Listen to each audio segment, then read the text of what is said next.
ಬೇಕು ಅಂತೇಳಿ ಕೇಳಿಲ್ಲ. ಆದರೆ ನಮ್ಮ ಮಾನ್ಯ ರಾಜ್ಯಾಧ್ಯಕ್ಷರು ನೌಕರರ ಸಮಸ್ಯೆ ಏನು, ನೌಕರರು ಯಾವ ಥರ ನಾವು ಪ್ರೋತ್ಸಾಹ ಕೊಟ್ಟರೆ ಚೆನ್ನಾಗಿ ಕೆಲಸ ಮಾಡ್ತಾರೆ ಅನ್ನೋ ನಿಟ್ಟಿನಲ್ಲಿ ಯೋಚನೆ ಮಾಡಿ ಈ ಎಲ್ಲ ಆದೇಶಗಳನ್ನು ತಮ್ಮ ಒಂದು ಆಲೋಚನೆ ಮೇರೆಗೆ ಮಾಡಿಸಿರ್ತಾರೆ. ಇದರಲ್ಲಿ ನಾವು ಮುಖ್ಯವಾಗಿ ನೆನೆಸ್ಕೊಳ್ಬೇಕಾಗಿರತಕ್ಕಂಥ ಆದೇಶ ಅಂದರೆ ಡಯಾಲಿಸಿಸ್ ಚಿಕಿತ್ಸೆಗಾಗಿ ಮತ್ತು ಕ್ಯಾನ್ಸರ್ ಚಿಕಿತ್ಸೆಗಾಗಿ 6 ತಿಂಗಳ ವಿಶೇಷ ಸಾಂದರ್ಭಿಕ ರಜೆಯನ್ನು ಮಾಡಿಸಿರೋದು ಒಂದು ದೊಡ್ಡ ಆದೇಶ ಆಗಿರ್ತದೆ. ಈ ಆದೇಶ ಕೆಲವ್ರಿಗೆ ಏನು ಇದರಿಂದ ಉಪಯೋಗ ಅಂತ ಅನಿಸ್ಬೋದು, ಆದರೆ ಇದರಿಂದ ಯಾರು ಈ ರಜೆ ಪಡಿತಾರೆ ಹಾಗೂ ಯಾರು ಇದನ್ನು ಒಂದು ಅನುಕೂಲ ಪಡಿತಾರೆ ಅವ್ರಿಗೆ ಮಾತ್ರ ಇದ್ರ ಕಷ್ಟ ಗೊತ್ತಿರ್ತದೆ. ಆದ್ದರಿಂದ ಈ ಆದೇಶ ಒಂದು ಮಹತ್ತರವಾದ ಆದೇಶ ಅಂತ ನಾನು ಹೇಳೋಕ್ಕೆ ಇಷ್ಟಪಡ್ತೀನಿ. ಮತ್ತು ನಮ್ಮ ಕರ್ನಾಟಕ ರಾಜ್ಯ ಸರ್ಕಾರ ನೌಕರರ ಸಂಘ ಬೃಹತ್ ಸಂಘ, ಒಂದು ದೊಡ್ಡ ಸಂಘ.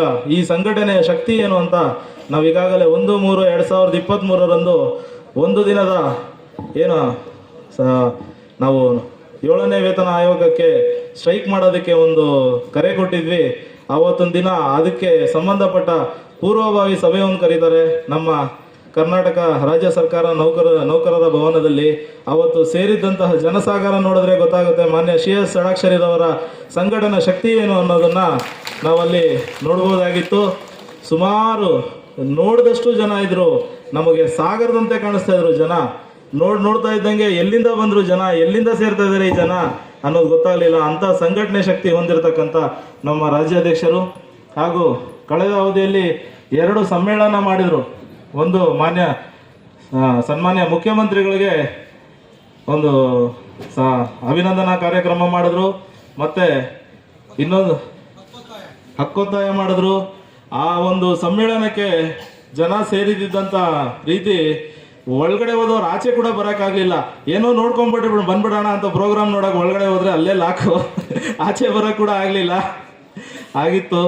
ಆ ಸಮ್ಮೇಳನ ಆ ರೀತಿ ಜನ ಸೇರಿಸುವಂಥ ಶಕ್ತಿ ಇರೋದು ಕೇವಲ ನಮ್ಮ ರಾಜ್ಯಾಧ್ಯಕ್ಷರಾದ CS ಷಡಾಕ್ಷರಿರವರಿಗೆ ಅಂತ ಹೇಳಕ್ಕೆ ನಾನು ಇಷ್ಟಪಡ್ತೀನಿ.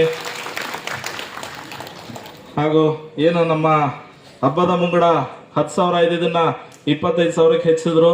ಹಬ್ಬದ ಮುಂಗಡ ಕೆಲವು ಇಲಾಖೆಗಳಿಗೆ ಗೊತ್ತಾಗಲ್ಲ ಅದರ ಮಹತ್ವ ಏನು ಅಂತ, ಆದರೆ ಕೆಲವು ಇಲಾಖೆಗಳಿಗೆ 25,000 ಮಾಡಿದೆ, ಖುಷಿ ಇದೆ.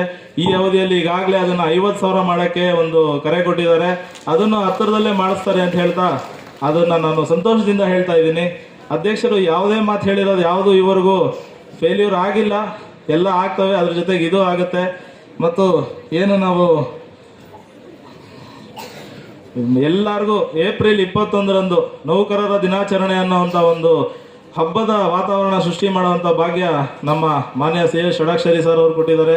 ಇದನ್ನು